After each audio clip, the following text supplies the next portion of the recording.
La nouvelle Peugeot 508 vous présente En route avec.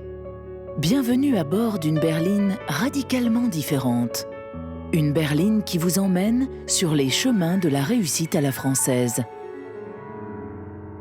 Bonjour Alain Desmarques. Bonjour. Vous êtes le patron de Mauboussin et le grand public connaît Mauboussin, connaît pas forcément Alain Desmarques. On va du coup passer un petit moment ensemble.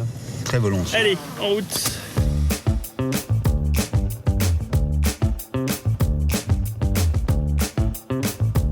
Bonjour, je suis Pierre de Villeneuve et je vous embarque sur les chemins de la réussite à la française. Bienvenue dans En route avec, on part en balade à travers les lieux symboliques qui ont marqué mon invité, qui raconte son succès, son parcours. Aujourd'hui sur le siège passager, le patron de Mauboussin, Alain Desmarques.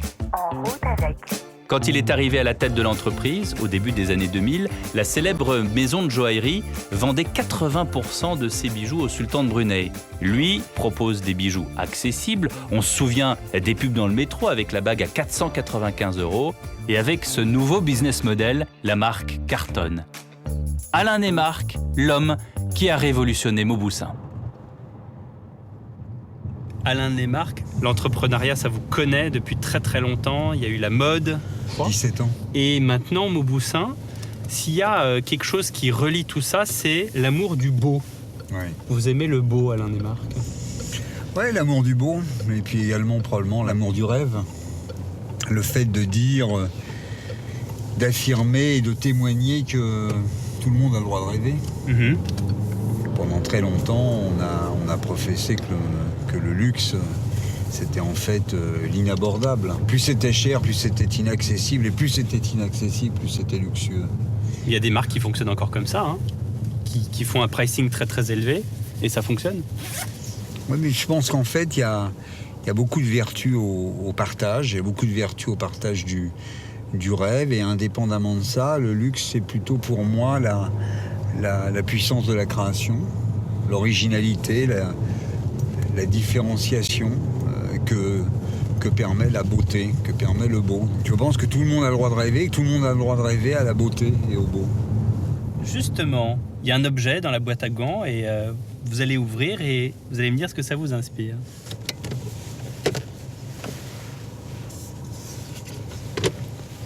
Un ticket de métro. Ça m'inspire forcément à moi plein de choses. Ça m'inspire... Alain Desmarques a descendu la joaillerie dans le métro? Non, je pense qu'on a dit que j'avais descendu dans le métro parce qu'on avait très envie de dire que j'avais démocratisé la joaillerie. C'était une façon de le dire, en effet. Et c'était une manière de le dire et Vous n'avez quelque pas part aimé aussi cette de le... façon? Non, parce qu'en fait, je pensais qu'il y avait un côté péjoratif visant à dire que je l'avais désacralisé. Et moi, je pensais que j'avais sacralisé la joaillerie en la descendant à la proximité du plus grand nombre. Vous savez, c'est pareil que pour moi, vous savez, je suis très admiratif des collections d'art privées. Oui. Mais je ne suis finalement pas si admiratif que ça devant le fait qu'on Le garde pour soi? On la garde pour soi, oui, qu'on la soustrait au regard du plus grand nombre. Et quand on évoque la pub c'est au fond quoi? La pub, c'est un mode de communication, c'est un mode d'information populaire. Et c'est diffuser l'information au plus grand nombre. Quand on ne faisait finalement de la communication joaillière que dans les news magazines, voire dans les journaux des palaces. Ça veut dire que je réserve mes trophées et ma création à un tout petit nombre de privilégiés. Et pour moi, faire de la pub, là, alors le monde a changé. C'est pour ça que ça, c'est vraiment le cœur des années 2000-2010. C'est qu'aujourd'hui, on ne peut plus dire ça, puisqu'aujourd'hui, il y a les réseaux sociaux et c'est clair que la communication a aussi bougé. C'est clair qu'aujourd'hui, je communique sur Facebook, sur Instagram. Le monde a changé parce que l'affichage virtuel est tout aussi important que l'affichage réel dans la rue. Mais ça représentait, il y a 10 ans, une volonté de prendre parti, s'appuyant sur une prise de conscience de l'utilité, en fait, de diffuser la beauté au plus grand nombre.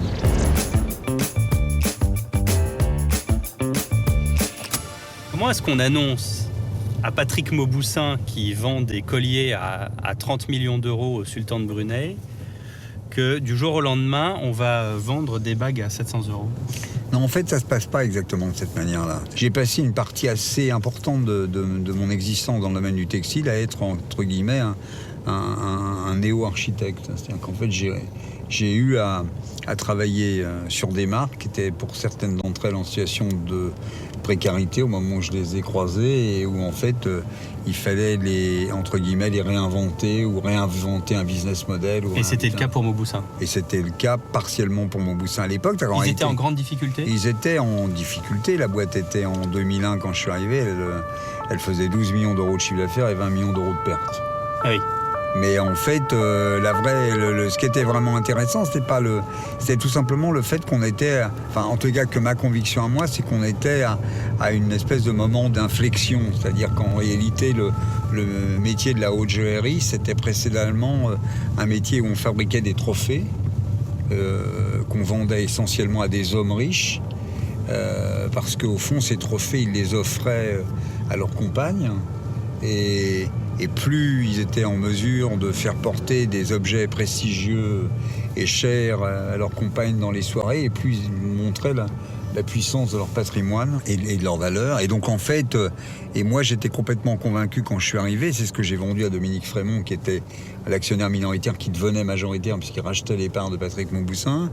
J'ai expliqué à Dominique Frémont que moi je pensais que le monde était en train de changer, que les filles étaient rentrées en classe préparatoire à HEC pour la première fois lorsque moi j'étais rentré en classe préparatoire, et que ces filles-là n'avaient peut-être pas gagné le pouvoir en 25 ans ou en 30 ans, mais qu'elles avaient gagné une forme d'autonomie qui faisait qu'elles s'habillaient toutes seules, y compris quand elles allaient s'acheter une tenue chez Saint-Laurent-Rive-Gauche, et que demain, elles feraient la même chose en joaillerie, et qu'en fait, le véritable enjeu pour Mauboussin, c'était de devenir le joaillier des femmes, c'est-à-dire en fait celui qui allait permettre aux femmes de venir s'approprier des bijoux. C'est pas un peu machiste de se dire que jusqu'à un certain seuil, les femmes peuvent s'acheter des bijoux toutes seules, et au-delà d'un certain seuil, plus? En fait, c'est pas tellement le fait de jusqu'à un certain seuil ou après un certain seuil. C'est d'abord un réalisme économique qui consiste à se dire que si on prend la majeure partie de la population, la part du budget des ménages qui va pouvoir être captée par les femmes pour ce que j'appellerais des achats de frivolité est forcément bornée. Ça, c'est purement et simplement un raisonnement économique. Et que dans ce cadre-là, ça veut dire qu'il faut quand même que le bijou de haute joaillerie, pour pouvoir être acheté par des femmes, il a un budget qui se rapproche de celui de ce que peut être une tenue au maximum d'un grand couturier dans une ligne de diffusion.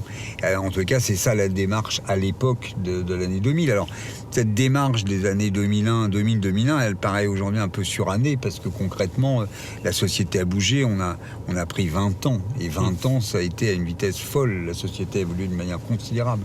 Mais à l'époque, le propos est révolutionnaire. Et en tous les cas, à défaut d'être révolutionnaire, il est quand même totalement novateur. Justement, sur les femmes et sur les bijoux, on va écouter un petit extrait. Les hommes préfèrent les blondes. Lady Beekman, ce sont les plus magnifiques bijoux que j'ai vus de ma vie.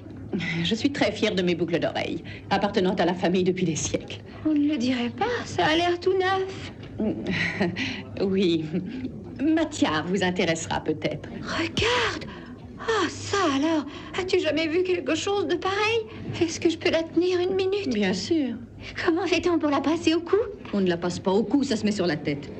Tu dois croire que je suis née hier, probablement. Non, non, ma chère, elle a raison. Comme ça. C'est une tiare, ma chère. Oui, c'est vrai, ça se met sur la tête. J'adore trouver une place nouvelle pour des diamants. Ça vous inspire quoi, Alain et Marc? Marilyn Monroe émerveillée? Moi, je trouve ça... Je trouve d'abord ça normal, parce que nous sommes dans un métier d'art, et en fait, elle apprécie la beauté de la création, et c'est heureusement. Alors ensuite, il y a le côté un peu folklorique. C'est vrai que ce film est d'un autre temps, donc après... Oui, mais il est d'un autre temps, mais en fait, il n'est pas simplement symbolique d'un autre temps. Il est symbolique d'une manière de considérer le bijou globalement comme étant quelque chose qui est un accessoire de mise en scène sociale.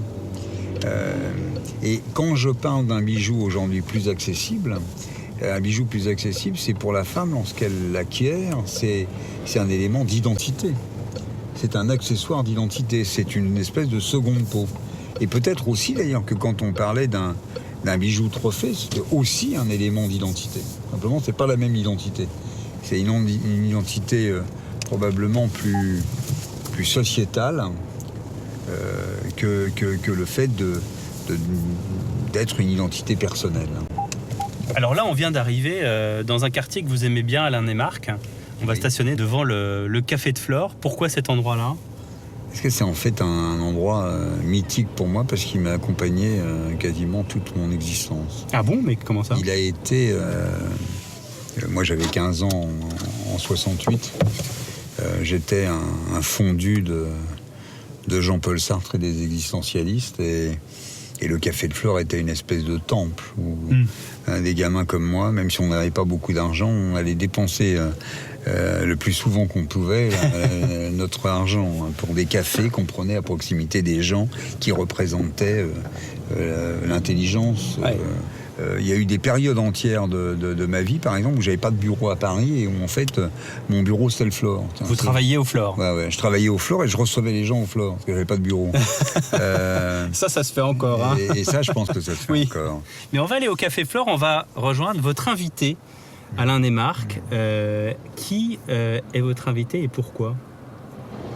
Ariel pour plusieurs... Ariel Dombal. Ariel Dombal pour plein de raisons. D'abord parce que je pense fondamentalement qu'elle incarne la beauté.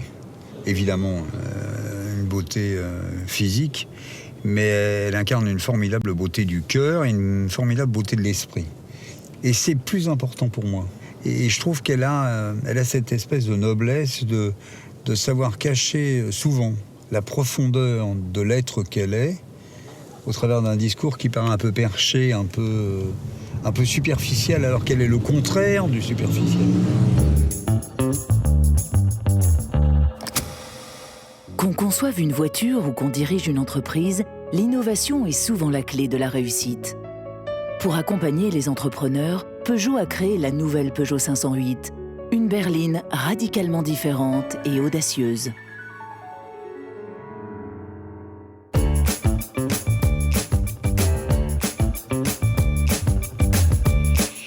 Eh bien, allons à la rencontre d'Ariel Dombal.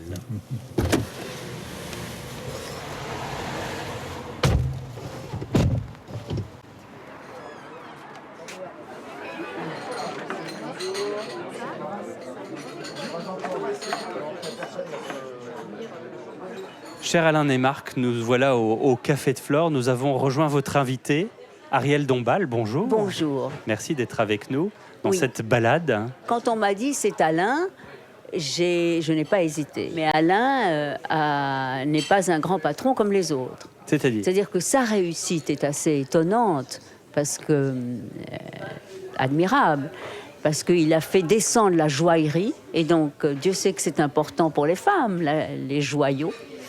Eh bien, il a fait descendre les joyaux comme Coco Chanel dans la rue.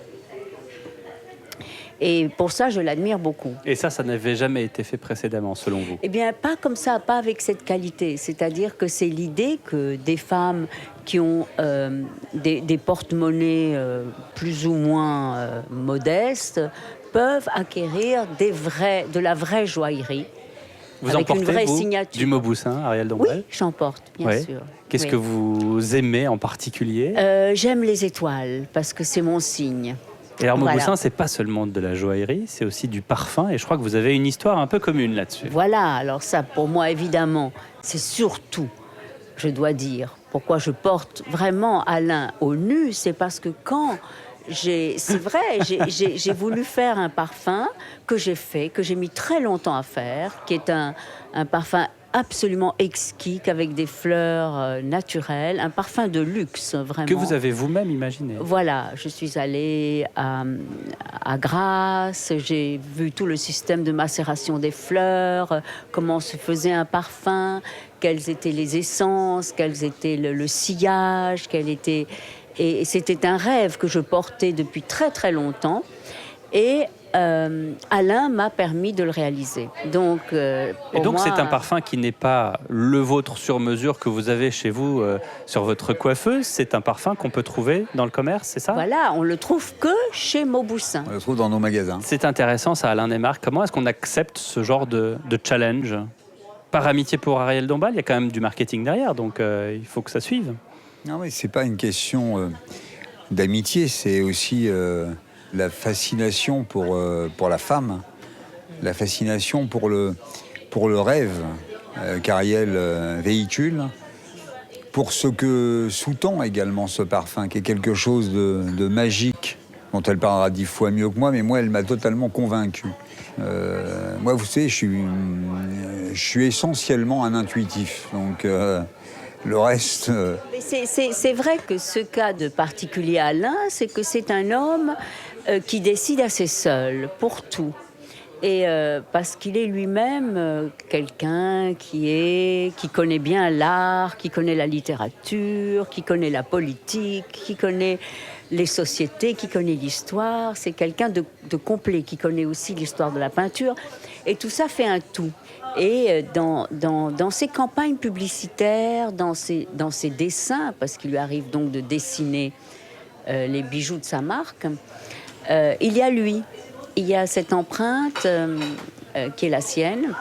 Et ça, c'est rare. Vous savez, les patrons sont souvent des poissons froids, très éloignés des réalités, qui ne voient que les chiffres et les courbes. Et donc, on s'adresse à quelqu'un qui a une sensibilité d'artiste et d'écrivain. Donc, la prochaine chose que vous faites ensemble, c'est un livre. Je crois qu'il n'a pas besoin de moi pour en faire. Un bijou avec Ariel. Ah oui. Ah ben Oui, voilà. Voilà une déclaration. Mais ça, Une étoile. Une étoile. Ah, mais j'adorerais. Comment est-ce que vous l'imaginez, Alain Neymarck, l'étoile d'Ariel? Je l'imagine fine et déliée. L'étoile, c'est un objet qui quelque part symbolise le rêve. Elle symbolise une forme d'évasion. Et c'est clair que le rêve et l'évasion, c'est le monde d'Ariel. Mais ce que j'adore dans le personnage d'Ariel, c'est qu'au fond, en venant de lieux très différents tous les deux, par nos deux démarches artistiques, personnelles, sociétales, on concourt au même but, rendre les gens heureux. Leur dire que les lendemains chanteront. Et dire que les lendemains chanteront dans cette société française malgré des moments parfois tumultueux. Non, mais il faut dire que voilà, la figure d'un patron qui est émouvante, qui touche tout le monde. Parce que qu'est-ce que c'est que le lien social, sinon aussi le rêve? Et je trouve que Alain fait partie justement de ces êtres pétris d'idéalisme qui font que les choses sont évidentes et belles. Faisons une pause sur les chemins de la réussite à la française pour découvrir la nouvelle Peugeot 508 et son poste de conduite spectaculaire. Volant compact, combiné numérique, écran tactile 10 pouces et caméra infrarouge de vision nuit, de quoi reprendre la route en toute sécurité. On redémarre ? En route avec la nouvelle Peugeot 508.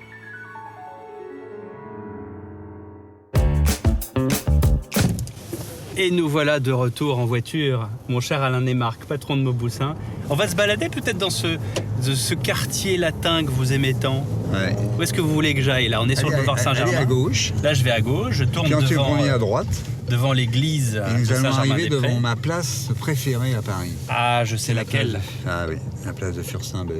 Et pourquoi la place de Furstenberg est votre place préférée? Et bien parce que je pense qu'elle porte toute la poésie de Paris.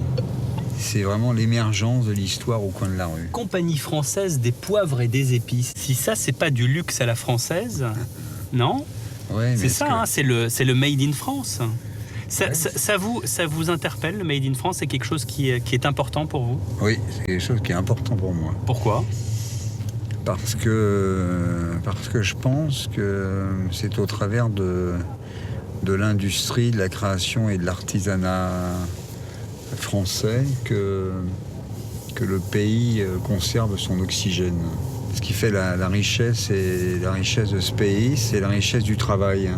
Et que ce travail artisanal, industriel, manuel, est un élément premier de l'essence du pays. Et du coup, Mauboussin, c'est Made in France? Et 65%, 70% peut-être aujourd'hui des bijoux que nous vendons sont fabriqués en France, même si on a une trentaine de pourcents qui sont fabriqués en Italie ou en Espagne. Alors justement, sur le Made in France, voilà ce que déclarait le ministre Arnaud Montebourg, qui, bien sûr, souvenez-vous, avait été le chantre du Made in France. Bienvenue, Arnaud Montebourg. Bonjour. Merci d'être là avec nous. Bonjour. Vous acceptez la mondialisation qui est un fait et vous encouragez le rapatriement, dans certains cas la création d'entreprises en France. On relocalise et vous dites là, que, il s'agit que de créer. ça marche. Il s'agit de créer. Nous avons perdu 750 000 emplois industriels en 10 ans. Nous avons maintenant la base productive la plus faible des 5 puissances industrielles d'Europe. Et on peut corriger ça ? Nous devons reconstruire. Nous allons le faire sur nos atouts, nos technologies, là où nous avons, dans la compétition mondiale, les moyens de nous battre. Alors, donc nous concentrons nos forces sur nos atouts. On va voir ce que ça donne. On va voir ce que ça donne. Qu'est-ce que ça a donné depuis Alain Desmarques ? Bon, là, ça a donné beaucoup parce qu'en fait, quand Arnaud Montebourg, je vous rappelle le schéma de ce que nous avons, nous, connu. Quand moi je suis arrivé à la tête de Mauboussin, en fait, on n'avait pas d'artisans ou d'industriels français de la joaillerie qui acceptaient de faire crédit à la maison Mauboussin. Donc en fait, on est parti fabriquer nos objets. À l'époque, on fabriquait 3000 pièces de joaillerie, on doit en fabriquer aujourd'hui à peu près 150 000. Ouais. On fabriquait nos 3000 pièces de joaillerie, on avait du mal à les placer, on est parti en Asie, on a été fabriquer nos pièces en Asie. En Asie ? En Asie, parce qu'en Asie, on nous accordait du crédit, alors qu'on n'en accordait pas ici. Donc je suis allé fabriquer mes produits dans les usines qui travaillaient pour Tiffany. D'accord. Avec lesquels, à l'époque, d'ailleurs, les industriels chinois chez lesquels on fabriquait avaient l'impression que les quantités que fabriquait Mauboussin, c'était des quantités de prototypes qu'ils avaient l'habitude de fabriquer pour Tiffany. Donc effectivement, la question du crédit ne se posait pas beaucoup pour eux. Et puis le temps a passé et effectivement, à l'orée des années 2010, moi je voulais absolument rapatrier mes fabrications et c'est vrai que le discours d'Arnaud Montebourg a rencontré ma préoccupation et à partir de 2013, je n'ai eu de cesse que d'arriver à trouver des partenaires me permettant de rapatrier ma fabrication ici. Et contrairement à tout ce qu'on a pu dire, aujourd'hui, produire en France, c'est possible. Ah oui, non, évidemment c'est possible. Alors, Parce que vous parliez de l'Asie, évidemment, les coûts ne sont pas du tout les mêmes. oui, les coûts sont un peu plus élevés, mais en France, mais concrètement, on y gagne aussi en coûts logistiques, on y gagne en délai de fabrication. Enfin, il y a des plus et des moins. En fait, ce que moi je voudrais souligner, c'est que c'est pas fabriqué en France, c'est fabriqué à Lyon, c'est fabriqué dans l'est de la France, c'est fabriqué. Il y a des diversités régionales aussi. En France, il y a des rapatriements qui sont plus faciles à fabriquer dans tel ou tel endroit. Ça a été à un moment donné plus facile de rapatrier, par exemple, mes produits dans la région lyonnaise. C'est aujourd'hui un lieu important pour moi de mes fabrications, mais c'est possible, par exemple, aujourd'hui, de rapatrier des fabrications à Paris. Dans des ateliers parisiens avec lesquels on ne travaillait pas forcément avant.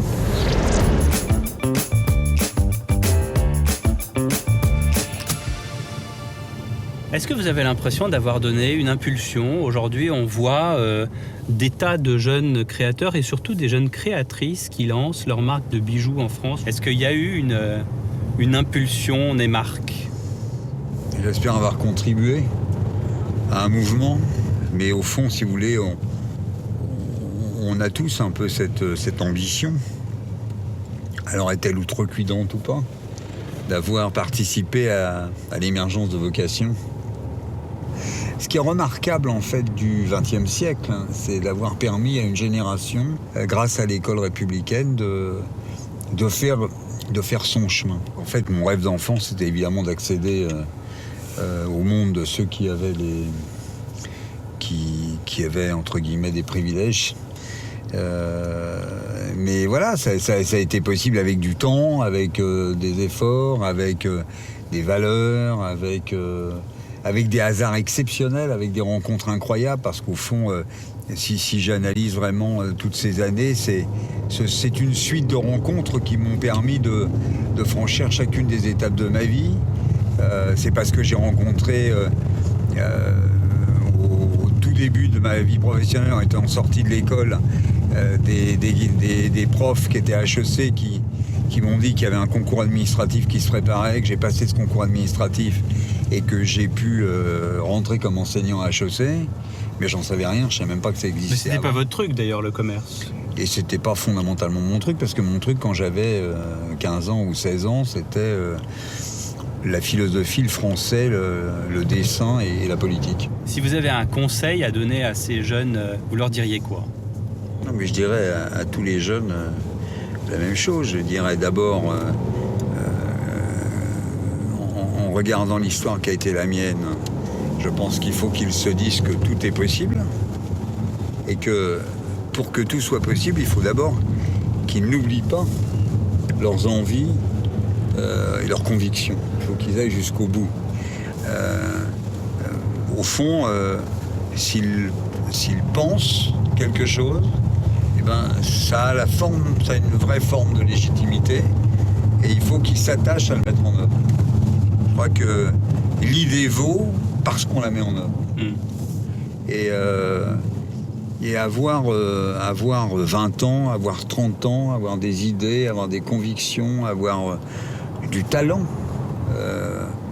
pour rêver de mieux, vous avez la vie devant vous. Vous voilà arrivé au siège de Mauboussin. Merci beaucoup Alain Desmarques de nous avoir accompagnés dans cette balade parisienne.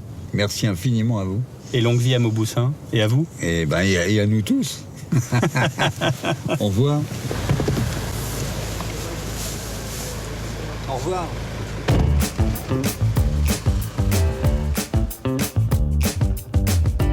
Eh bien, merci d'avoir fait la route avec nous. Retrouvez-nous sur toutes vos plateformes habituelles d'écoute et sur le site et l'application Europe 1. Bye bye.